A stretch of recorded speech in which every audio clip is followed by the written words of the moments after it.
10টার পরে যারা উচ্চস্বরে মাইক বাজিয়ে বক্স বাজিয়ে অসুস্থ মা বাবা সদ্য ভূমিষ্ঠ বাচ্চা বা 2-3 মাসের বাচ্চা যেটি সামান্য একটু আওয়াজ পাইলে হাত থেকে একটা বাতিল পড়লে সে ভয়ে চিৎকার করে উঠে ঘুম থেকে উঠে যায়। অসুস্থ মা বাবা যারা ঘুমের ওষুধ খেয়ে ঘুমাইতে হয় তাদেরকে কষ্ট দেয়, তারা মানে বর মূর্খ অথবা তারা শয়তানের ডেলিকেট, বর মূর্খ অথবা শয়তানের ডেলিকেট যারা রাত্রে 10টার পরে মাইক বাজিয়ে মানুষকে কষ্ট দেয়।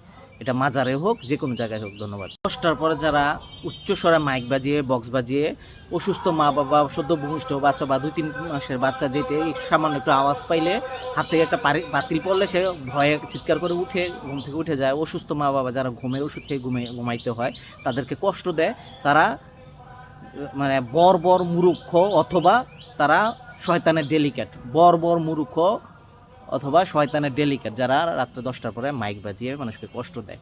এটা মাজারে হোক যে কোনো জায়গায় হোক। ধন্যবাদ।